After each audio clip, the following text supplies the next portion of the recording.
Hello दोस्तों, आज मैं आपको जिन्नात के खौफ की एक सच्ची घटना बताने वाला हूँ। जिन्नात कितने ख़तरनाक हो सकते हैं आपको पता ही है। जिन्नात कई प्रकार के होते हैं, कोई अच्छे जिन्नात भी होते हैं, बुरे जिन्नात भी होते हैं। और अगर आपके ऊपर किसी जिन्नात का साया है तो सही समय पर उसका इलाज कर लें। तो चलिए बढ़ते हैं अपने कहानी की ओर। दोस्तों, मेरा नाम रहमान है और मैं उत्तर प्रदेश का रहने वाला हूँ। आज मैं आपको अपने दोस्त के साथ घटी एक सच्ची घटना पेश करने जा रहा हूँ। मेरे दोस्त का नाम वसीम है और हम बचपन से ही बहुत अच्छे दोस्त हैं और हमारी हर एक बात एक दूसरे से शेयर होती है। हम जब कॉलेज में आए थे तब उसकी सगाई हो गई थी। वो उसकी मंगेतर से, जिसका नाम रेशमा था, उससे बहुत प्यार करता था और वो दोनों रात भर मोबाइल पर बातें करते रहते थे। एक दिन की बात है, उसने मुझे बताया कि वो उसकी मंगेतर से रात को बात कर रहा था। वसीम ने उसकी मंगेतर को मिलने के लिए बोला तो उसकी मंगेतर बदली हुई आवाज़ में बोली, तू ज़्यादा मत बोल वरना तेरे को वहीं दफन कर दूंगी। वसीम एक बार तो ये सुनकर चौंक गया और फिर सोचा वो शायद मजाक कर रही होगी। फिर वसीम भी उसको मजाक में बोला, क्या कर लेगी तू मेरा, देखते हैं। तो वो फिर बोली, आज रात देख तेरे साथ क्या होता है। ये कहकर उसने मोबाइल रख दिया। अगली सुबह जब वसीम मुझसे मिला तो वो अपनी आप बीती बताने लगा। उसने मुझे रात को फ़ोन वाली बात बताई और उस रात उसके साथ जो हुआ वो बताया।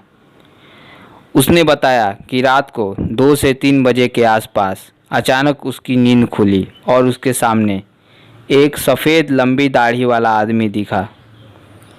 वो बोलने लगा, ले आ गया मैं, अब देख तेरे साथ क्या होता है। उसने वसीम के गले को पकड़ लिया। ऊपर मेरी सांसें रुक गईं।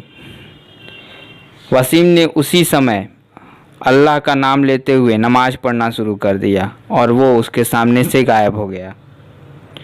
मुझे उसकी बात सुनकर बड़ा अचंभा हुआ कि ऐसा कैसे हो सकता है।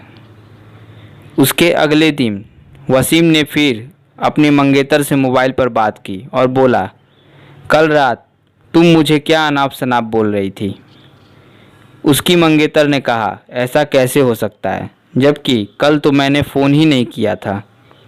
ये सुनकर वसीम के रोंगटे खड़े हो गए और उसने तुरंत फ़ोन काट दिया। उसी वक्त वसीम ने मुझे फ़ोन किया कि उसकी मंगेतर की तबीयत ख़राब है और कल उसके घर पर चलना है।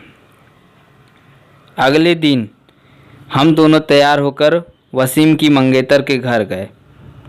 वहाँ हमने दरवाज़ा खटखटाया तो उसकी मंगेतर सामने खड़ी थी और बदली हुई आदमी की आवाज़ में बोली, तू फिर आ गया यहाँ। तूने अगर अंदर कदम रखा तो यहीं पर तेरा जनाजा निकाल दूंगी। वसीम बोला कि ये क्या बोल रही है तू। वसीम आगे था और जैसे ही उसने घर में कदम रखा उसकी मंगेतर ने दीवार पर टंगी तस्वीर उतार कर वसीम के सर पर दे मारी। उसके सर से खून बहने लग रहा था।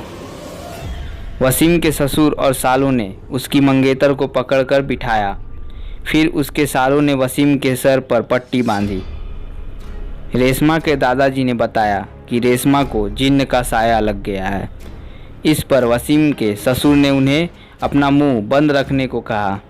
थोड़ी देर रुककर हम वहां से सीधे अस्पताल जाकर ढंग से पट्टी करवाई।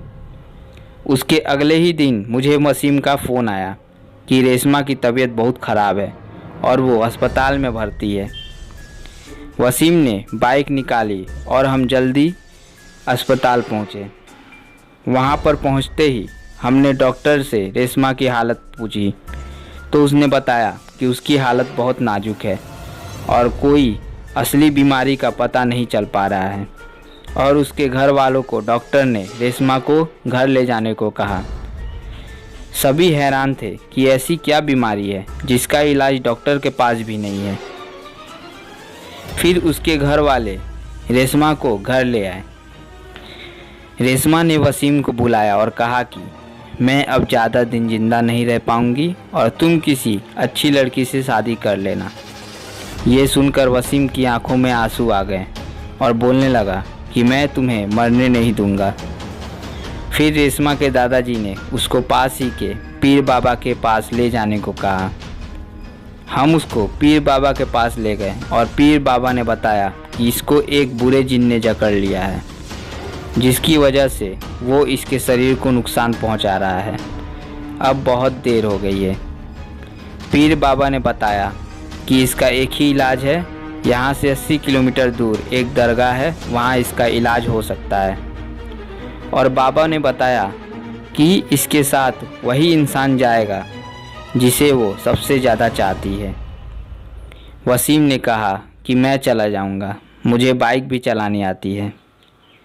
एक रात 3 बजे वसीम और रेशमा दोनों बाइक पर निकल पड़े, लेकिन आधे घंटे बाद किसी का मेरे मोबाइल पर फ़ोन आया कि वसीम और रेशमा दोनों कार एक्सीडेंट में मारे गए। ये सुनकर मेरा रो रो कर बुरा हाल हो गया। मेरा सबसे करीबी दोस्त अब इस दुनिया में नहीं रहा। दोस्तों, आज भी वसीम के बारे में सोचकर मेरी आंखें भर आती हैं। कैसे अपने प्यार को बचाने के लिए उसने अपनी ज़िंदगी को खतरे में डाल दिया। तो दोस्तों, ये थी प्यार की एक दर्द भरी कहानी। दोस्तों, अगर कोई जिन्न का साया आपके ऊपर या आपके पड़ोस या आपके दोस्तों पर पड़ा है तो आप उसका समाधान तुरंत निकालें। आप देख ही सकते हैं इस कहानी में क्या हुआ। तो दोस्तों, अगर आपको हमारा ये कहानी पसंद आई हो तो हमारे वीडियो को लाइक करें और ऐसे ही खौफनाक कहानियाँ सुनने के लिए हमारे चैनल को सब्सक्राइब करना ना भूलें। धन्यवाद।